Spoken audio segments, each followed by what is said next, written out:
You're listening to the Cricket Podcast. I think it was a disgraceful performance, and I think it should never be permitted to happen again. Hello everyone and welcome to the Cricket Podcast, where we are going to be talking about all of the action from the fourth day of the fourth test from the Oval between England and India. It was an attritional day in parts, but it was an exciting day in other parts. And most of all, what it does is it tees up what should be a really exciting day 5. I'm Jack Hope. I have a day 5 ticket. I'm feeling very happy about myself at the moment. I'm with Dan Weston. How are you doing, Dan?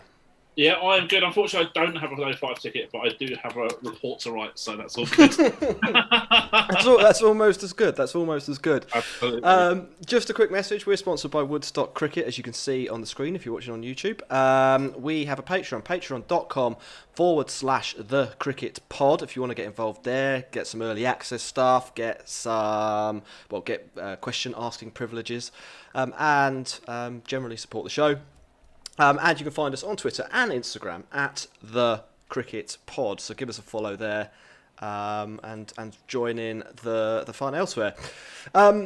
Here's what happened. I've got to do the summary and present the show and everything else here. Unless you want to have a go at doing the summary, Dan.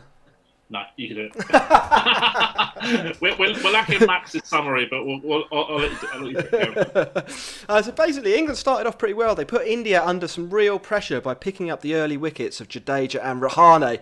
Then, just before lunch, Captain Kohli fell caught at slip. Only 652 days since his last international century. In fact, it's his last century.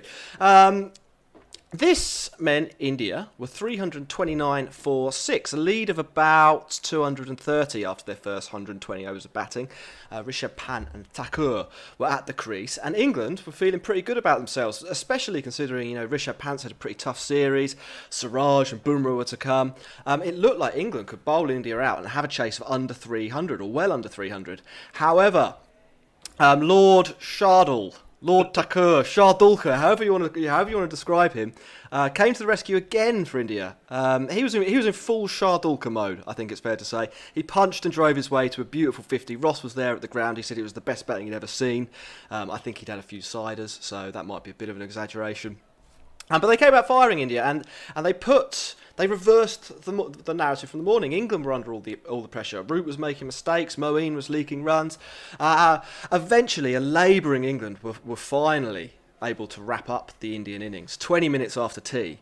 By which time, elite all-rounder Jasprit Bumrah had helped himself to another 20-odd.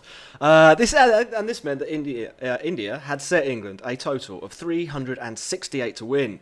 India would obviously need the 10 wickets, and we effectively had 4 sessions to play. A very, very well set up game on a pitch, which you could definitely bat on. I don't think that score's necessarily out of the question.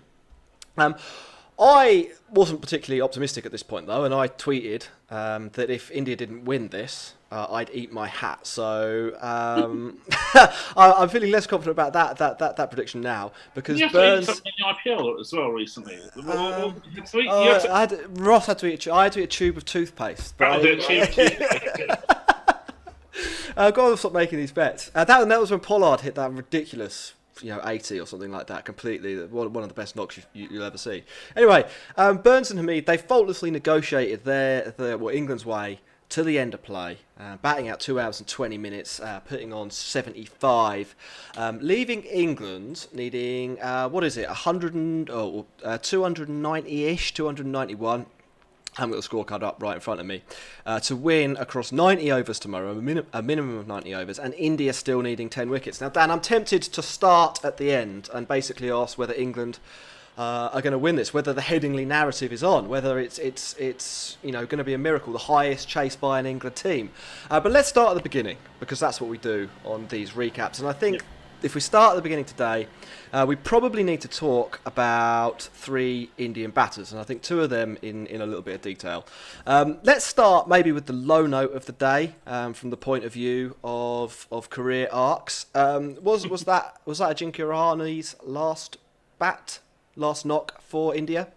I think if you're looking at narratives, that's probably as good a narrative as anything, really.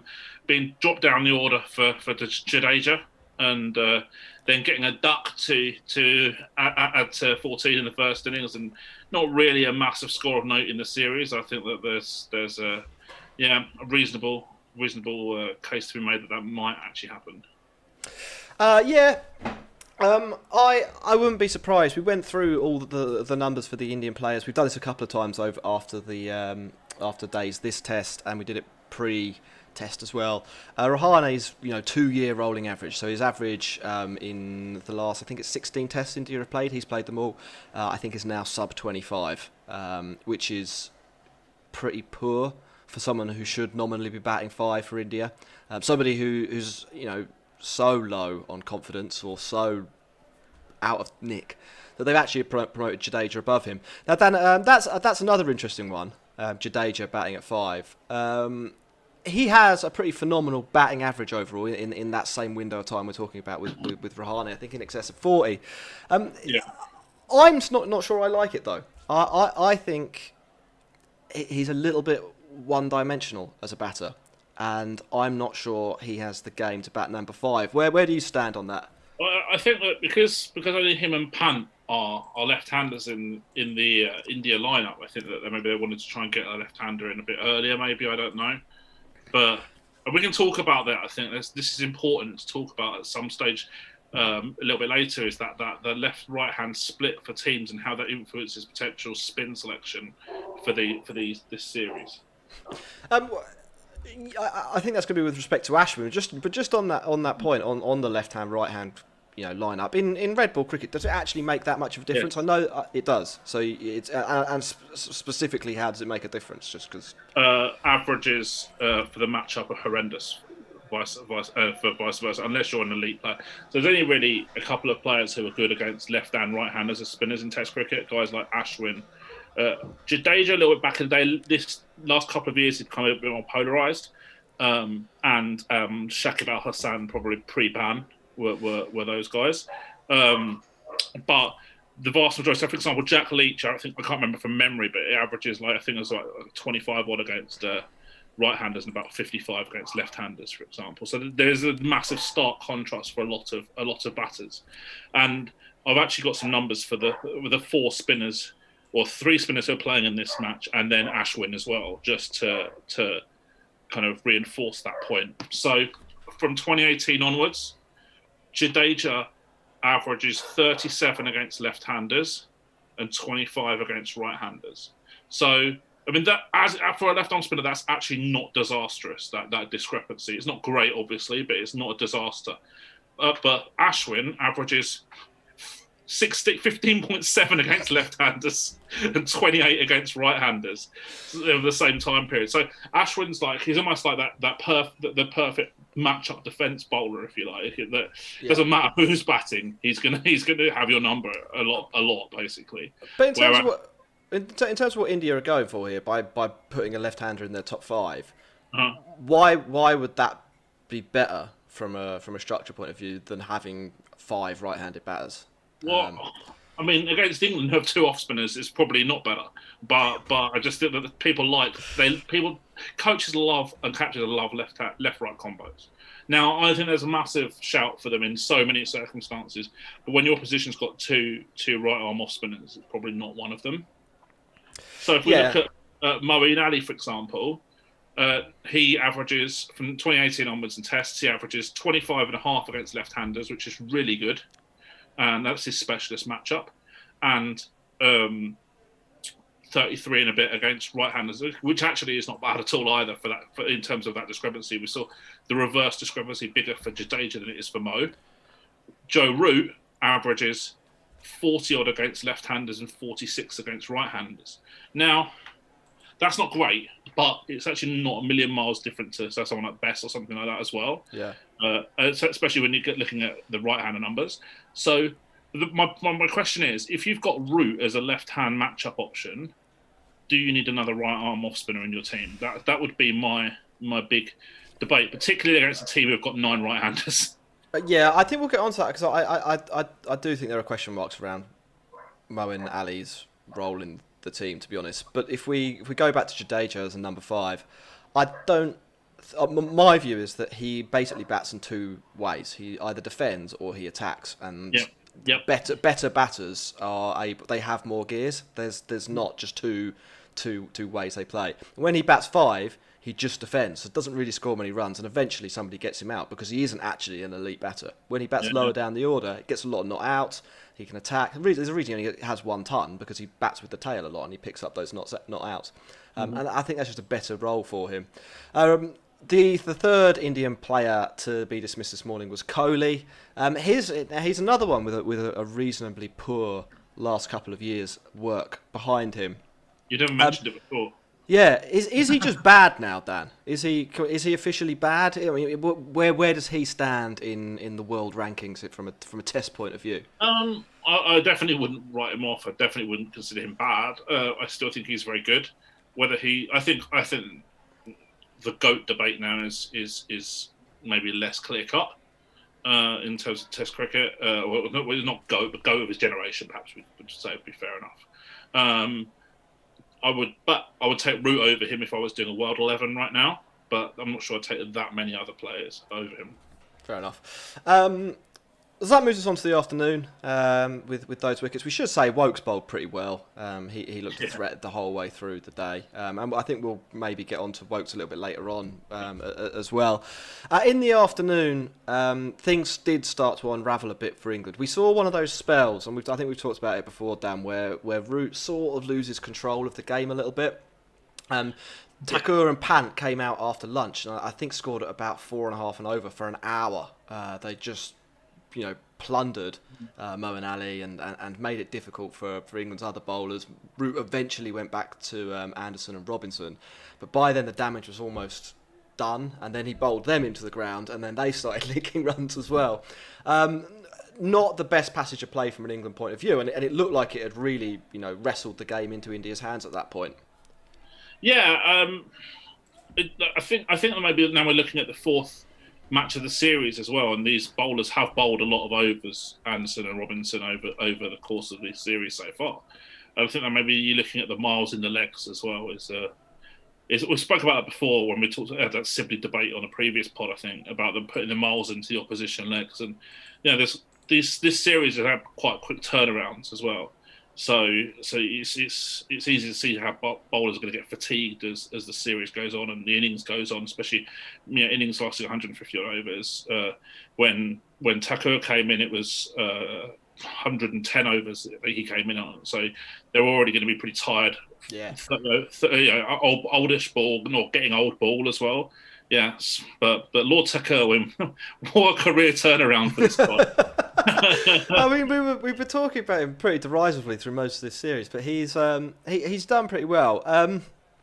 To get 2 back-to-back 50s, he's one of only 9 players to bat at number 8 and get 2 50s in a Test match. So that's an achievement, isn't it? Ridham Saha was the last one to do it, I think, back in 2016 in India. India have been involved in a lot of games where the number 8s seem to get 250s. I was having a look at this, and it is a little bit weird. Looking forward to seeing how if the intent continues in the IPL, perhaps he might be able to transfer that. It'd be fun. Yeah. Well, another string to. I mean, if he bat like 10 for CSK, so he's definitely pushed his case to be batting slightly higher up. I thought what was really impressive about it was the cricket shots he played. We saw him in the first innings basically slog a 50. It got India out of trouble, but it wasn't like necessarily pretty batting. There were a couple of edges in there, and it was effective. He hit 3 sixes. They were all quite big sixes. In this innings, he was like punching people back, like punching Ollie Robinson and Anderson back down the ground or through mid wicket. It looked like Kevin Peterson. It was. I was very impressed. I mean, we'll see what his bowling can offer tomorrow probably, and I suspect he'll hand back some of those runs. But you never know. The question I would ask, because if we're talking about Ashwin and why he should be in the team, the obvious switch would have been him instead of Shardul. Has Shardul Thakur justified his place in the team, do you think? Or would the plus value that Ashwin would have got, he might have scored some of those runs himself, have been better for India, particularly with a view to what's going to happen tomorrow? Oh God, how do I answer this question without sounding really technical? Okay, okay. So I think last time I was on with you, actually, we talked about probability distribution curves of players batting, and how the better you are, the more your curve will push to the right more, where your lower outcomes are, the worse outcomes are less likely, and your higher outcomes are more likely. And I think that you can't. What I think the biggest mistake is, and I don't just see supporters do this. I see coaches do this, and I see captains do this, and I see commentators do this as well. Is that they see, all right, Thakur scored 57 and he scored 60, and that's 117. And if he didn't score those runs, England would be chasing way less. Okay, well, it doesn't really work like that, because one, we don't know how many Ashwin would have got. We got a ton. Exactly. Yeah, England could be chasing 450 by now. But what we have to do is, as long as you pick the right player based on those pre-match probability distribution curves, that's all that matters.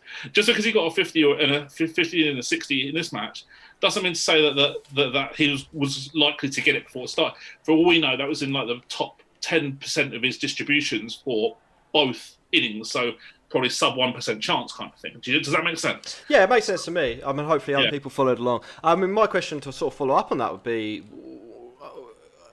off the top of your head, would you have had Ashwin in based on that logic? Yeah. Yeah. Because also he's got experience bowling at the Oval as well. And England have 4 left-handers, and he's got an unbelievable record against left-handers, and he's got a very good record against right-handers as well. And this kind of, I think you put on Twitter before, there was a conversation in one of the questions that you asked about was about whether this picture had ever been seen in England before, and you said not since 2007 or something like that. But actually, I've got first-hand experience of this pitch this season, because Leicester went there, and it started as a road and it ended as a motorway, basically. Like it just got flatter and flatter and flatter. I did see that scorecard. What was it? It was like Surrey scored 600 for 8 and 670 or something. Yeah, Leicestershire were 400. Or got 400 and a 200. It was 200 and something for 3, like with under scoreboard pressure, no chance of ever playing the game. Yeah, and yeah, I mean, it was really, really hard going for the bowlers in that game. And I think when you have a potential road, which I think the Oval is renowned for a little bit, is that you probably want a magician in your team. For all of his good work in this match, I'm not sure Shardul Thakur is a magician, but Ashwin probably is. I don't know if you saw in the sort of, it must be about half an hour to go of the game. He was sitting in the stands on his own with his earpiece in, listening to the commentary, and like looked thoroughly fed up. Well, because I thought this guy is a potential game changer. Because they were out of coaches as well. He was like had the dog thrower out. Ross was on the India side of the warm up, and you sent a photo through. He actually was there like lobbing balls at the batters. This is Ravi Ashwin with 400 and something wickets in Test wickets, on track to probably be India's top wicket taker of all time, and they've got him with the dog thrower. And also, if it's not going well for him, you've got the chance of a mankad as well. So that is true. He's got there's multiple strings to his bow. Just a reminder for people watching live: hit like, hit subscribe. Do join us for other post-match shows. It will be Ross and Max tomorrow, wrapping up what should be a thrilling day 5. Let's move on. Actually, I don't think I asked you that right there. Actually, just to go back to this, Ross was doing his nut earlier in the day about Joe Root's captaincy, asking where Anderson. That's not like Ross. Wondering where Anderson and Root were straight after lunch, and why the game drifted away from England. Did you think he did anything massively wrong, or was this just a massively flat pitch, and somebody had to bowl in the afternoon, and they were probably going to get hit? Yeah, a bit of both, I think, probably. But it's an interesting one, because I actually wrote an article about captaincy, among other things, on my Substack today. Yeah, I read that. It's good. Yeah, so danweston.substack.com if anyone's interested. And basically, look, I don't look at captains as being tactical geniuses 90% of the time. I look at them. There's probably 5% who are really good and 5% who are really bad, and the others are like in a very tight gap, 90% in the middle somewhere. And I think a lot is kind of, a lot of importance is placed on the art of captaincy, which actually doesn't exist. And again, it's that sort of false narrative that you see a lot from commentators and stuff like that. I don't think Root's a great captain. I don't think he's a really bad captain. I think he's just an average captain. Yeah, just doing a job with the bowlers he's got, basically. Well, it's like I said in the article as well. It's most of the time it's just a senior player who ends up getting a job. Yeah. It's just the bloke who's definitely going to be in the team. Exactly. The other thing that happened this afternoon was Rishabh Pant finally scored some runs. I don't know how much of you or I don't know what your thoughts on it were, Dan. Did he change his approach? I mean, he didn't charge down the wicket until he was actually in this time, or again, is it, the very movable force has finally found a fairly placid surface on which to bat. I didn't see all of the afternoon session because unfortunately I had a Leicester game on at some point as well. We did all right actually today. So it was, in a day of for bowlers in the county championship, we were the one outlier, which was pretty nice after we were 20 for 6 last week. So that was a positive. But what we have to remember with Pant, and I think that we can equate this to Ollie Pope as well, is that these guys are potential generation talents, and you give them as much time as you possibly can to reinforce their position in the team. Now, I see on Twitter, Pant as a Marmite character, if that makes sense. Like you've got the guys who think he's a genius, and I probably push myself into that camp a little bit more than the other way around, certainly. And you've got guys who just think he's an absolute idiot and completely irresponsible. And I've seen journalists write about this. I've seen people who are involved with cricket write about this. And I think that it's so disrespectful because he's actually like this kid could be anything, and you've got to remember he's still pretty young as well. He's inexperienced. He's experienced at this level, but he could be such a special player. And I don't really have an issue with letting players play their natural game, especially when you've got guys like KL Rahul, who's Ross obviously affectionately refers to as a ball eater, and Pujara and Rahane, who aren't particularly attacking batters. Actually, sometimes you might want Pant to come in at 7 and throw a bit of impetus in down the order 6 or 7 and get some quick runs. Like I've got no issue with it at all. And if you're looking, I would probably have him over Butler for a Test team right now, for example. So that if talking about, they're competing for a place in the world 11 as a keeper batter, I would take Pant. I think definitely. I think I don't think it'd be close. And so again, I think that I think it all stems back from these traditionalists who hate players playing unconventional shots that are out of a textbook. Not out of a textbook, I should say. It does feel a little bit like that. And I think the other thing is, and you get this with players who bat down the order quite a lot, they often, and this hasn't happened to Pant so much in this, he's been nicked off a few times, but often they do get out in weird ways because the game has sort of changed by the time you're 5 or 6 is batting. Mm-hmm. If you open the batting, you're going to get caught behind a lot, you're going to be LBW a lot probably because that's what bowlers are trying to do, and they've got the advantage of a moving ball. By the time your 6 and 7 are in, or your 5 and 6 are in, the ball should be a bit older, and the game, if you like, is to move it on from a batting point of view. You can't sit there and go 1.5 and over if you're batting at 6 and wait for the second new ball. You have to play some shots, and that means you are going to occasionally be caught out on the boundary, or drill it back at Moeen Ali like he did today. The nature of your dismissals is going to look a little bit less pure and a little less normal than if you're just snicking off for 8.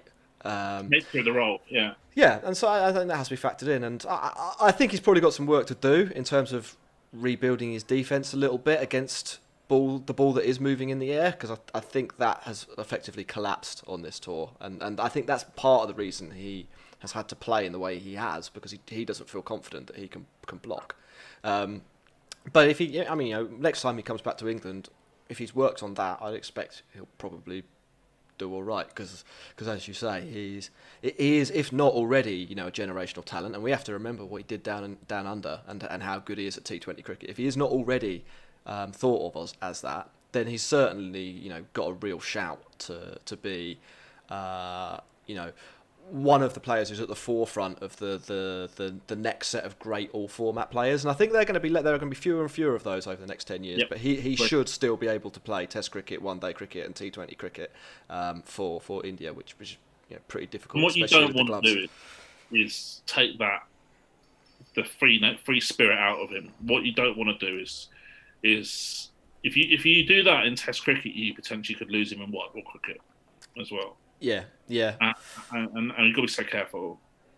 Yeah, and you don't, and absolutely you don't want to do that if you're India. Right, let's move on to the evening then. So Kohli, he decided not to declare at tea. Went back out to bat for a few overs. I wasn't 100% sure that was the right thing to do, but it was pretty marginal. I thought it was one of those where they had enough runs, but what's transpired suggests that maybe wasn't true. They went out, Bumrah smacked it around. It was quite fun. Yeah. I enjoyed it. Then they were bowled out eventually, and England came out to bat. And this is when I made my eat my hat statement. I thought it was going to be a difficult couple of hours, but basically Hameed and Burns have made it look very easy. They've played straight, they've scored with reasonable fluency, and they've negotiated probably most of the really dangerous period. You'd think this morning or tomorrow morning for about an hour or so things would be pretty tricky. But through this test, and this I think this is a good stat that it illustrates how flat or how flat it can get. First 30 overs of the new ball, the average has been down in the low 20s. The next 30, the average has been up near. The next 60, sorry, the average has been up nearer 55. So Burns and Hameed, to some extent, have done a lot of the hard work here for England, which should set up a good morning. Hameed and Burns, Dan, are they the future for England opening, and how good do you think they were today? I don't know about the future, but I was impressed with today.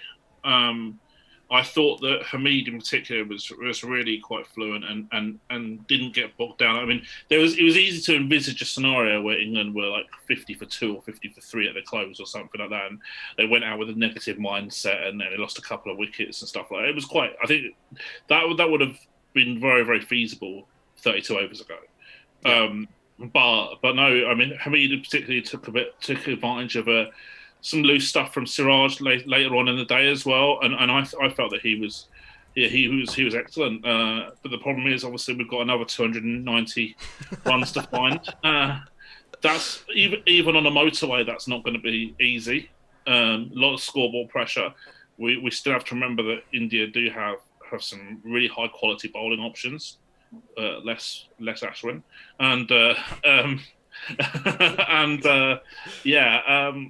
think that it's in the balance right now. I would probably still rather have the runs on the board. Yeah. And it'll be interesting to see England's approach if they lose like 2 or 3 early wickets tomorrow, say by 12:30 or something like that, because. Do they try and shut up shop? Do they still try and chase it down there? They need like ballpark 3 and over, or just a bit more than 3 and over, or whatever it is at the moment. So yeah, it's low. It's like 3.1, 3.2. Yeah. So, but then if you slow down, if you lose a couple of wickets, soon enough that to 4, and keeping that tempo up is the only way that they're going to win the game.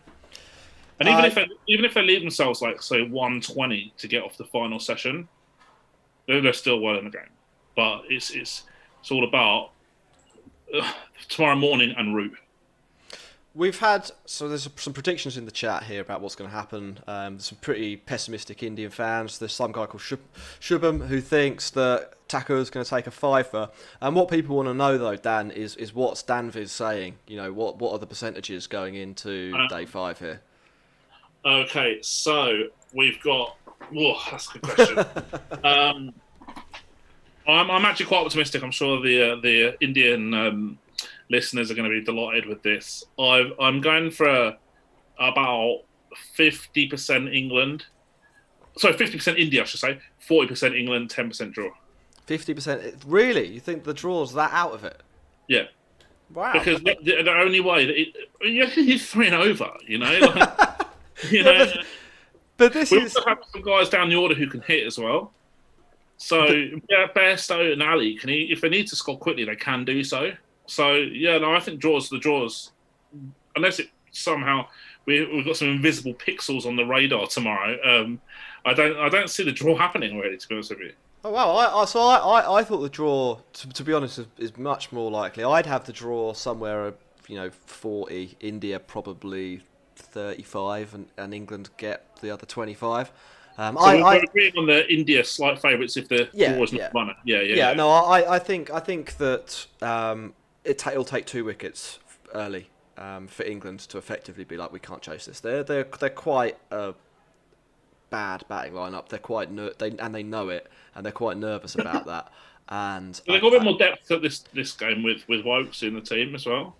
That's for sure. That's definitely true. But I still don't think they'll have the bottle to do it unless Burns and Hameed bat for an hour and a half in the morning. If they get through that spell, then I think they'll have 35, 40 overs with an old ball in the afternoon, potentially, and Joe Root to come and Bairstow to come, and even Milan. Let's be honest, it's set up pretty well for the kind of player that David Milan is, a T20 anchor basically. He could contribute, and then as you say, they do have that insurance policy of Moeen at 7 and Overton at 9 and Woakes at 8 and even Robinson at 10. Robinson's a pretty good number 10. The only person who literally can't bat is Anderson. I feel like if they were a team that actually had confidence and they'd ever won. The thing is, this is no going to get a better chance. I don't think they're going to get a better chance than this to win the match. And I want to make a point here as well that this match is potentially career defining for Silverwood and Root. And okay, so here's the thing, right? You lose to India at home in a 5-match series, and then you go to Australia where you're going to be massive underdogs to win, right?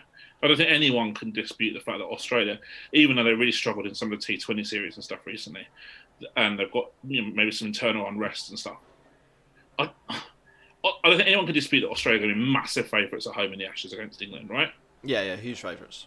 And I don't see a coach and a captain surviving a home loss to India and an away loss to Australia. So this match is huge. This tomorrow is potentially a career defining for those two people.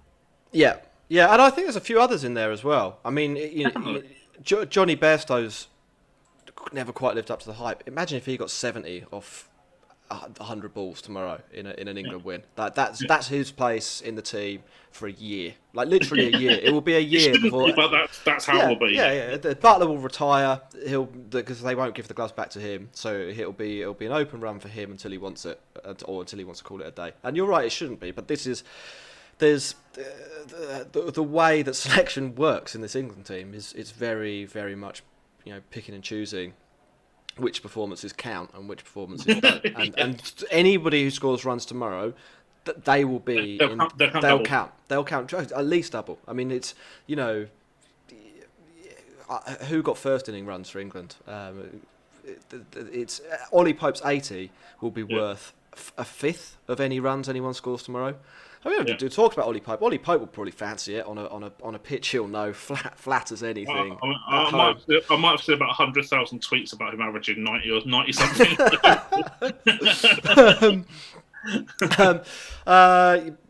BGSAM or Big Sal, I don't know what that is. I think you've been quite negative towards England. They have a great chance on a flat pitch against not the best India attack, and I guess that is a fair summary.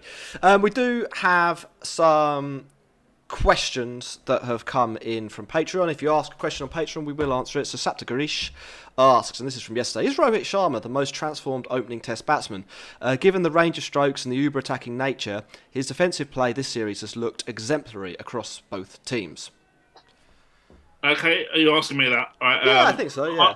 I'm impressed with Rohit in this series. I don't see him as an elite opener, but I see him as a very good opener in Test cricket. And it's an interesting one because if you look at his numbers in the IPL, they've actually declined a little bit over the last few years.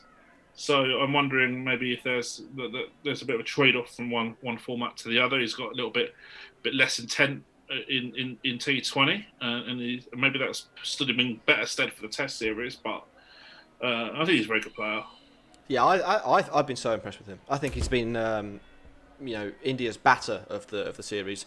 And Bumrah's been so good with the ball. It's hard to say he's been their player of the series, but he'd certainly be in a conversation with two men's names in, I think. Unless Shardulkar pulls it off again. I mean, obviously.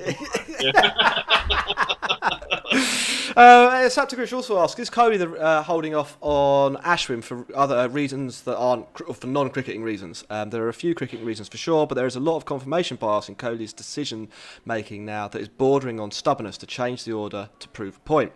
Sure, people may point to Thakur's heroics with the bat, but he's a very pedestrian bowler, and you can't be a world beater, in Kohli's own words, if you don't have the capacity to take 20 wickets. I cannot believe that Ashwin does not merit a place in this kind of situation. I think you basically answered your own question there, to be honest, Saptagrish. I think there's definitely some other stuff going on there. I sort of wonder with Kohli, like, at the moment, the two greats, the two great players, maybe three great players of this generation for India are going to be Kohli, they're going to be Ashwin, and Rohit Sharma might be nudging his way into that. But I think across all formats, he's not quite as good as the other two, and you're potentially looking at someone who'll be the top Indian wicket taker. I don't know if Kohli will overhaul Tendulkar, but he might get pretty close.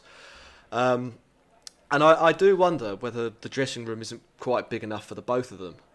Sometimes I don't know, Dan. Obviously you've been in dressing rooms. Do you ever get that dynamic where you don't have to name names, whereby somebody is a bit of a big dog and they don't like other big dogs in their territory? It's their teammates. Sorry, Dan, I lost you temporarily, and I'm about to run out of battery, so I'm going to be back in 2 seconds. But if you could repeat that'd be great. And I'm just going to get my charger. So the secret cricketer, who I think I know who it is, but I won't say it, obviously. He talks about that. He's an English county cricketer, I think retired, who just describes life on the county circuit, basically. And he said that there are players who are really quite envious of teammates' success, and will go as far as to not celebrate a teammate getting 100 or something like that. but for pretty much what Jack just said. But from my perspective, having been in dressing rooms, I haven't seen it. I'll be really honest with you. Actually, everyone, when I was at Phoenix in the summer, everyone. If someone done well, everyone was delighted for them. Like there was never any rivalry in that respect at all. But we had a good group of guys, so I don't know if that was the norm or not. But I've never experienced that myself. I mean that's a pretty illuminating answer, I think. I haven't got anything to add. I've not been in a dressing room. VJ, also on Patreon, patreon.com/thecricketpod. Looking forward to the end of the day review. Here it is. At the moment, I've got a question about Jadeja. It's in discussion that the promotion was a bad idea with consequences for Rahane's confidence. He believes that Jadeja did a good job the night before, otherwise the game could have turned on its head already. Do you have anything to add on that, Dan? I mean, I've already said I don't really like the promotion. Do you think it did undermine Rahane a little bit? A bit, yeah. I'm not a massive buyer of it. It's an interesting one because in Test cricket, I think that the fixed batting orders are generally a lot more of a thing. In T20, like it's completely different. Like just you pick your openers and then you go from there, pretty much. And you can't look at it if someone shoves you down the order or puts someone else up in the order. You can't look at it personally at all. It's just game circumstances, matchups, and stuff like that. And Test cricket, I think it's a bit different. And yeah, I think that it was a bit of a negative for Rahane. Yeah, and then finally from VJ as well, do you actually think England will go for the chase, he asks, or will they go back to the Dom Sibley line of attack? I think that they will at least think about it. I'd like to think so. I mean, what could be a worse advert for Test cricket than going in tomorrow and needing 3 and a bit and over and blocking for 90 overs? I mean, if you ever want to turn people off Test cricket, it will be to do that.